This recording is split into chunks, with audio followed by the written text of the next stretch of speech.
Naisip mo na ba kung anong mangyayari kapag bigla ka na lang naglaho sa buhay ng isang tao? Hindi yung unti-unting umiwas lang, kundi yung talagang nawala ka. Walang text, walang tawag, walang kahit anong kontak. Ano kaya talaga ang mararamdaman nila kapag wala ka na? Sa panahon ngayon kung saan akala ng karamihan, pwede nilang balewalain ang iba. Baliktarin natin ang kwento. Maglaho ka at sigurado akong guguho ang mundo nila. Welcome sa pinakamahalagang video na mapapanood mo ngayong araw na to. Kung minsan ka nang napunta sa relasyon o sitwasyon kung saan sobrang naging kampante na ang isang tao sa pagtrato sa'yo, na parang option lang, para sa'yo ang video na to. Pag-uusapan natin ngayon ang isang makapangyarihang konsepto. Ano talaga ang nararamdaman nila pag bigla kang nawala sa buhay nila? Lalampas tayo sa siyam na matitinding emosyonal na yugto na pagdadaanan nila kapag naglaho ka. At masasabi ko sa'yo, pagdating sa dulo ng video na to, may intindihan mo kung bakit minsan ang pinakamakapangyarihang pwede mong gawin ay ang talikuran ang lahat at wag nang lumingon pa. Kung handa ka nang makita ang tunay mong halaga, kung gusto mong pabilingin ka nila ng sobra pa sa dati, mag-comment sa baba ng tapos na akong maging option. Dahil pagdating ng dulo, hindi ka na magiging option ulit. Manood hanggang sa dulo dahil may bonus na ikasampung emosyonal na yugto na siguradong ayaw mong palampasin. Kung handa ka nang baguhin kung paano kanila tinitingnan magpakailanman, tapusin mo ang video na to. Tara na, simulan na natin. Numero 1, ang sakit ng pagtanggi. Dito nagsisimula ang lahat. Hindi talaga nila inakala na maglalaho ka. Sa isip nila, lagi ka namang andyan. Ikaw yung nag-i-effort. Ikaw yung gumagawa ng plano. Ikaw yung nagmamalasakit. Ikaw ang taong maaasahan nila. Hanggang sa hindi na. Kapag nawala ka, parang sinampal sila ng bato na hindi nila inaasahan. Alam mo yung kasabihang, hindi mo alam ang halaga hanggang sa mawala. Yan mismo ang nangyayari kapag nawala ka. Lililinawin ko lang, kapag umalis ka sa buhay nila, hindi lang ito physical na pagkawala. Pati yung lahat ng binibigay mo, comfort, validation, at constant availability, binabawi mo rin.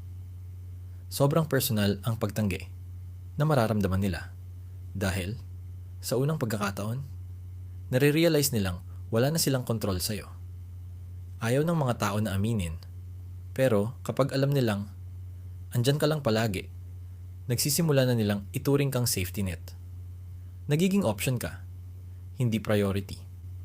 Kapag nawala ka, bigla mong tinanggal yung safety net na yon at dito na pumapasok ang panic. Parang nahulog sila nang walang kasalo. Akala nila, pwede ka nilang baliwalain at bigla silang napapaisip, paano nangyari to? Paano ko to pinabayaan? Lalo pa nilang mararamdaman ang sakit kung lagi kang emotionally available. Kinuha nila ang pagmamahal at presensya mo na para lang sa kanila. Assumed na andyan ka lang kahit anong mangyari. Malay mo, inisip pa nilang sila pa ang gumagawa ng pabor sa'yo sa pagpapanatili sa'yo sa buhay nila. Pero ang totoo, ikaw talaga ang bumubuo ng relasyon ninyo. Ito lang ang kailangan mong tandaan. Kung gusto mong maramdaman nila ang sakit ng pagtanggi, huwag mong ipaabot sa kanila. Huwag kang magpapaalam. Huwag kang magbibigay ng ultimatum. Huwag kang magpapansin. Bigla ka lang maglaho. Ghost them. Pag nawala ka ng walang salita man lang, mas malakas ang epekto kasi hindi talaga nila inaasahan. Napipilitan silang mag-reflect sa sarili nilang ginagawa at klaro mo ring ipinapakita na ayaw mo nang bastusin. Pag tumalikod ka, huwag ka nang lumingon pabalik. Mararamdaman nila ang rejection at maniwala ka sa akin. Tatama ito ng hindi nila inaasahan. Yung taong akala nilang Sila ang may hawak. Yung laging nandyan. Kahit anong gawin nila, wala na. Hayaan mo silang danasin ang epekto nito. Numero 2. Ang walang laman na pagnanais sa'yo. Dito na nagiging interesting ang lahat. Matapos ang hapdi ng pagtanggi, kakaibang emptiness naman ang mararamdaman nila. Hindi nila inakala na mamimiss ka nila. Di ba? Pati sila mismo, pinaniwalan nila ang sarili nila na okay lang kahit mawala ka. Kung umalis siya, bahala siya, akala nila. Pero anong mangyayari kapag totoong wala ka na? Doon na nila mararamdaman ang tunay na kakulangan. At hindi basta-basta lang, kundi yung butas na kumakain sa kanila. Araw-araw nilang ginagawa yung dati nilang ginagawa, pero may kulang. Doon nila nare-realize na ikaw pala ang nagbibigay ng kulay sa mundo nila. Ikaw yung energy, warmth, emotional stability. Ngayon, parang biglang naging matabang lahat.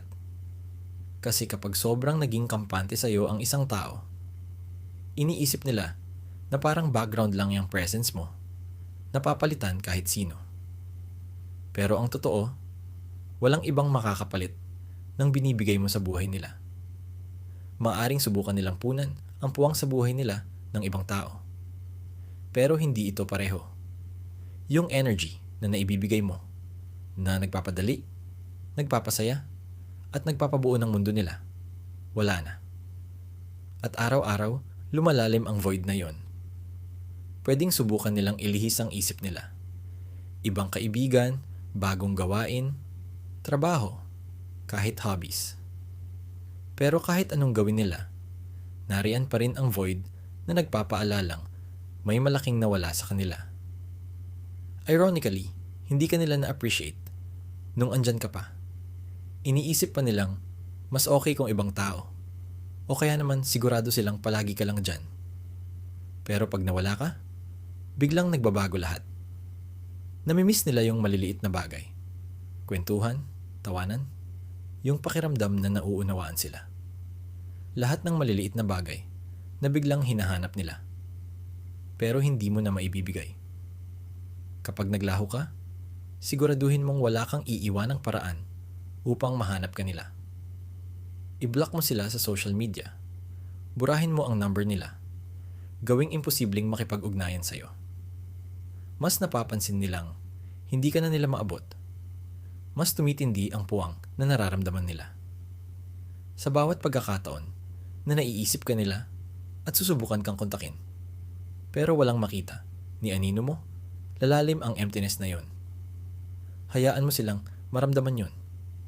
Dahil mas pinapahalagahan ng tao ang isang bagay pag nawala. Hayaan mong mamiss ka nila. Hayaan mong maramdaman nila ang pag-absent mo.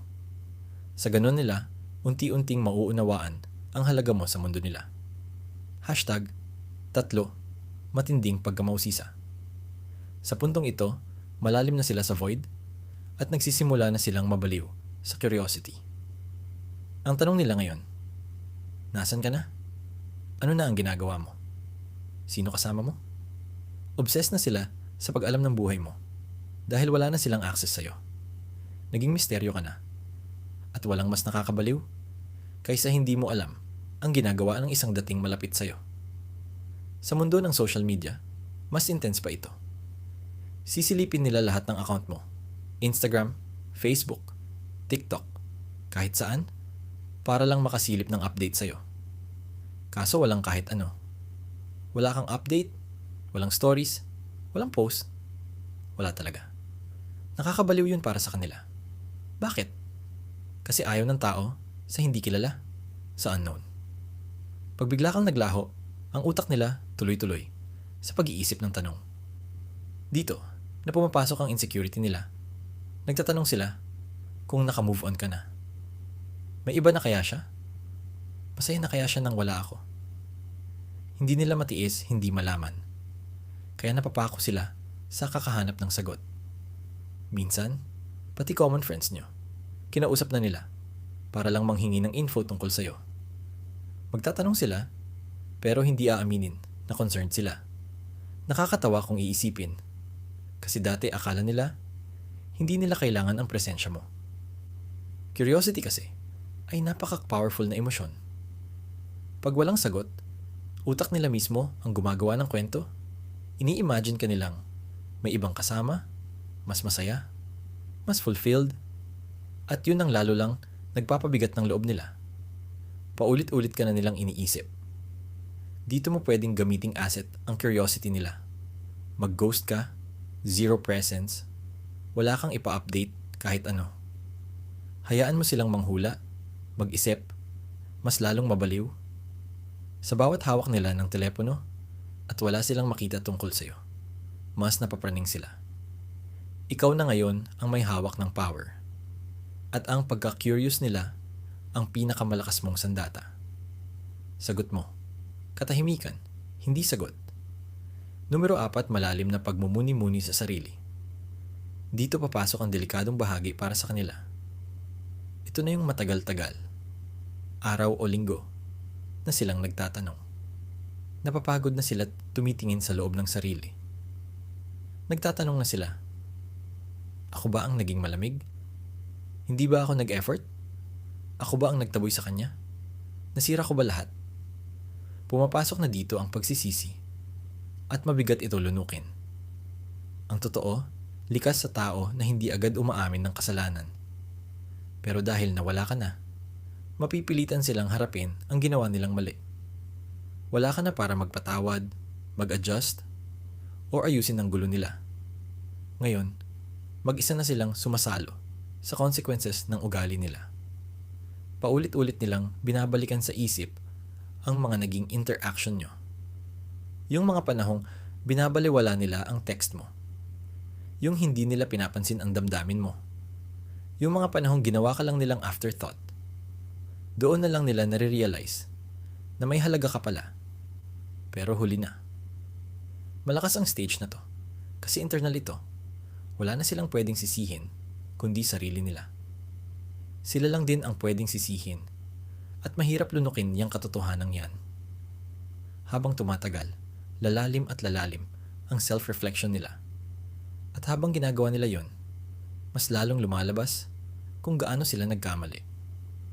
Tumitindi ang guilt at magsisimula silang manghinayang at mag-wish na sana pwede pang balikan ang nakaraan at baguhin ang mga nangyari. Pero huli na. Sa panahong ito, huwag kang mag-reach out. Huwag mo silang subukang paliwanagan kung bakit ka umalis o kumbinsihin silang makita ang mali nila. Hayaan mo silang matutong mag-isa. Pinakamabisa ang self-reflection kapag kusa nila itong napag-iisipan. Habang mas matagal silang nagmumuni-muni, lalong mapapansin nila na sila talaga ang naging dahilan kung bakit nagkagulo ang lahat. Hayaan mo silang malunod sa guilt nila. Mahalagang leksyon, yun na kailangan nilang matutunan. Number 5. Yung urge na habulin ka. Ngayon na ang dami na nilang oras magmuni-muni, may nangyayaring shift sa loob nila. Mula sa pagdududa sa sarili, napapalitan ito ng matinding kagustuhang makabalik ka. Bumabaliktad ang sitwasyon. Dati, ikaw yung nag-effort, nag-alala, at kumilos. Ngayon, sila naman ang kumikilos. Hindi na nila mapigilang isipin ka. Gustong-gusto ka nilang kontakin. Iniisip kung huli na ba para itama ang lahat. Magsisimula na silang magpadala ng mga naalala kita na text. Maglalike ng mga lumang post mo sa Instagram. Baka mag-comment pa para makita kung magre-reply ka. Minsan, magpapadala ng late night message. Lalo kung may tama ng alak. Umaasang maibalik ang nawala. Heto ang mahalaga. Sila na ngayon ang kumahabol. Dati, kinukuha ka lang nila for granted. Ngayon, desperado nila gusto kang balikan. At ikaw na ang may hawak ng kapangyarihan dito. Malakas ang urge nila na habulin ka. Pero hindi mo kailangang sumagot. At dapat nga, huwag kang sumagot. Hayaan mong maramdaman nila yung desperation. Hayaan mong magtaka sila kung naka-move on ka na. Habang lalo silang humahabol, mas nare-realize nilang na wala na sa kanila ang control. Wala na sila sa upper hand. at napapraning sila diyan. Kapag nagsimula silang maghabol, huwag kang padadala.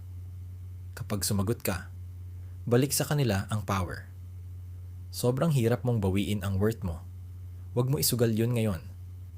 Hayaan mong maghabol sila, pero huwag mong gantimpalaan ang effort nila.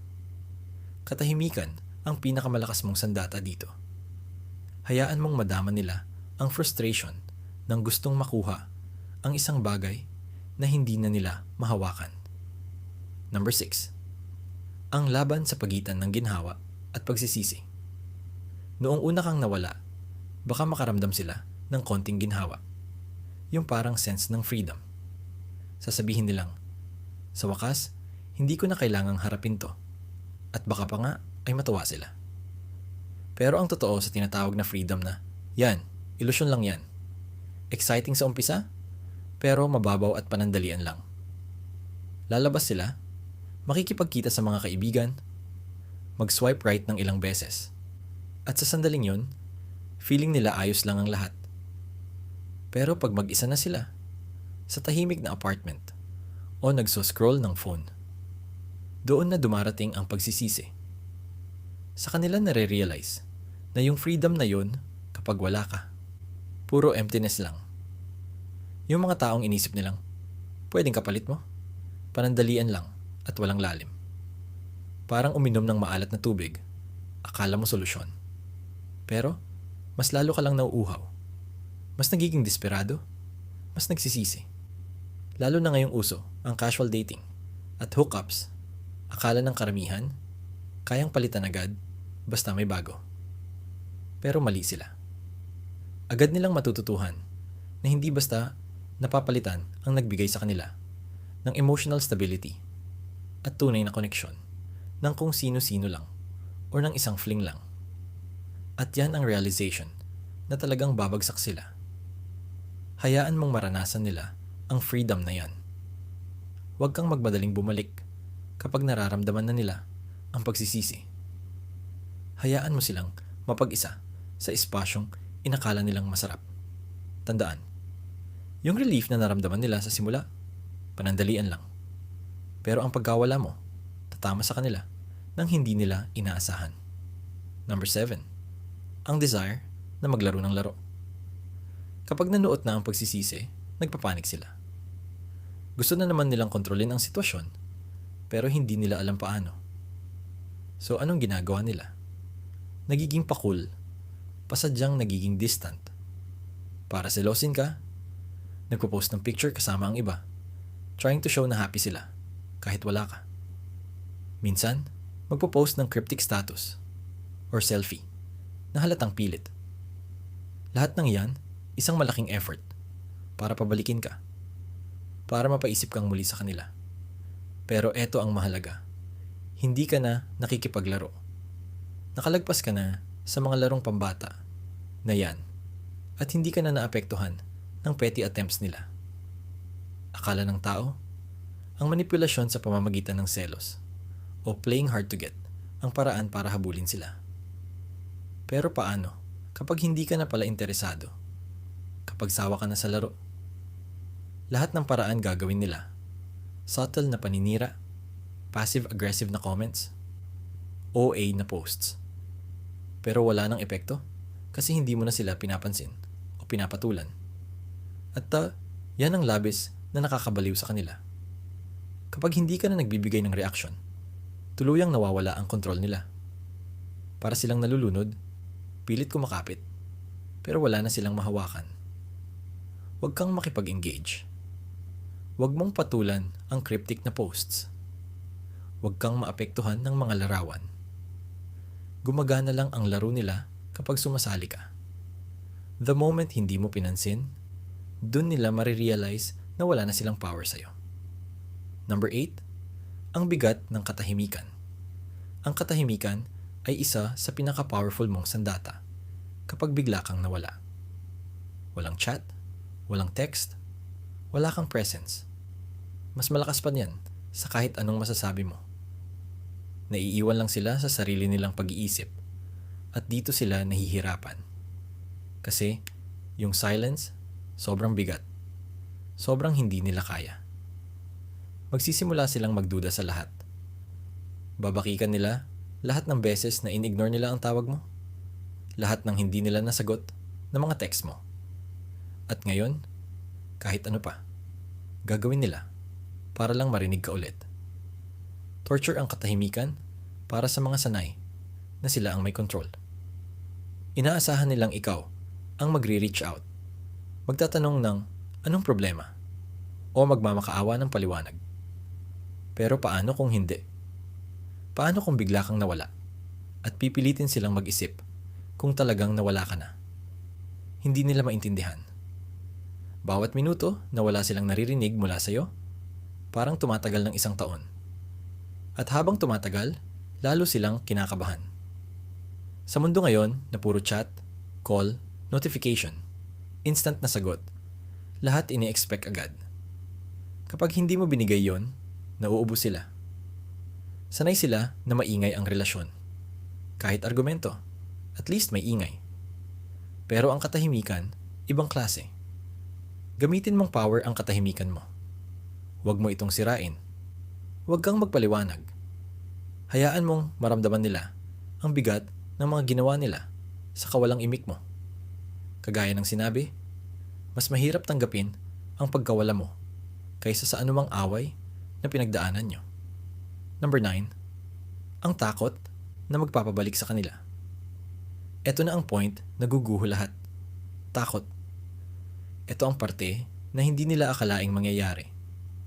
Yung mismong matakot silang mawala ka. Matagal nilang inisip na andyan ka lang palagi, na di ka aalis. Sobra kang kinuha for granted. Akala nila committed kang manatili, kahit ano pa gawin nila. Pero ngayon, na nawala ka, natatakot na sila. Sobrang lakas ng tama ng takot. Paano kung tuluyan ko na siyang nawala? Paano kung may bago na siyang iba? Yung thought na baka mag-move on ka, grabe kung makakain ng isip nila. Iisipin nila na may kasama ka ng iba, tumatawa sa iba, gumagawa ng bagong memories, at sakit na sakit sila doon. Hindi na nila inisip ang pride, ego, o pagpapakakul. Ang tanging nasa utak nila, paano ka mababawi? Dahil sa takot, gagawin nila mga bagay na dati nilang sinabi, di nila gagawin. Magme-message, magsusorry, mamamanhik pa. Minsan, mahahabang messages ang ipapadala. Nagsisisi sa lahat ng hindi kanila na-appreciate dati. Minsan, biglang pupunta pa sila sa pinto mo para manumbalik. Lahat ng yon may iisang pinagmulan. Sobrang takot nilang tuluyan kang mawala. Pero eto ang totoo. Sa oras na maramdaman nila, yung takot na yon, naka-move on ka na. Natagpuan mo na ang lakas at independence mo. Hindi mo na sila kailangan. Totoong takot niyan, pero huli na. Kapag bumalik sila, huwag mo silang bigyan ng second chance. Dahil lang natakot silang mawala ka. Hayaan mo silang maranasan ang consequences ng mga ginawa nila. Naka-move on ka na at kailangan nilang matutunan na hindi ka option na pwedeng balewalain lang. Kung umabot ka na sa puntong ito, congrats. Mas ahead ka na kaysa sa 99% ng tao dyan. At napatunayan mo na ikaw ay tunay na stoic. Isang taong naghahanap ng lalim sa karunungan at pag-unawa. Dahil pinakinggan mo ang video hanggang dito, narito ang isang bonus para sa'yo. Number 10, ang realisasyon ng emosyonal na kalayaan. Dito nagkakaroon ng saysay ang lahat. Ang pagkakatanto mo sa sarili mong emosyonal na kalayaan. Kapag ikaw ay nawala, hindi lang basta ikaw umaalis mula sa kanila.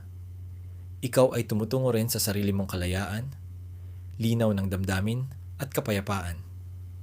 Alam mo kasi, sa maraming relasyon, sobra tayong nagiging abala sa pagpapasaya ng ibang tao. Sa pagpapakita ng halaga natin, na nakakalimutan na natin ang sarili nating pangangailangan. Nakakalimutan natin na may kapangyarihan tayong pumili, lumayo, at humingi ng mas mabuti para sa sarili natin. Pero kapag nawala ka, kapag naangkin mo na uli ang iyong espasyo, nagiging malinaw na ang lahat. Hindi mo na kailangan ng kanilang pag-aproba. Wala ka nang pakialam sa iniisip nila, nararamdaman nila, o gusto nila. Napagtanto mo na ang kaligayahan mo ay hindi nakatali sa kanila. At yan ang pinakamakapangyarihang bagay na pwede mong maranasan. Ito ang iyong emosyonal na kalayaan. At ang pinakamagandang bahagi, nararamdaman din nila yon. Alam nila na hindi ka na yung dating ikaw na kilala nila. Mas malakas ka na ngayon, mas matalino, mas kumpiyansa sa sarili. Ramdam nilang naiwan na sila sa likod mo, na hindi mo na sila kailangan para makompleto ka. Dito na tuluyang nagbago ang ikot ng mundo. Sila na ang na-stuck sa dati nilang gawi, pero ikaw, nag-evolve ka na. Nakatakas ka na sa cycle ng validation, at ngayon wala nang saysay sa'yo ang opinyon nila. Pangatawanan mo na ang iyong emosyonal na kalayaan. Huwag ka nang bumalik sa luma mong gawi. Huwag mo nang bigyan ng kasiyahan na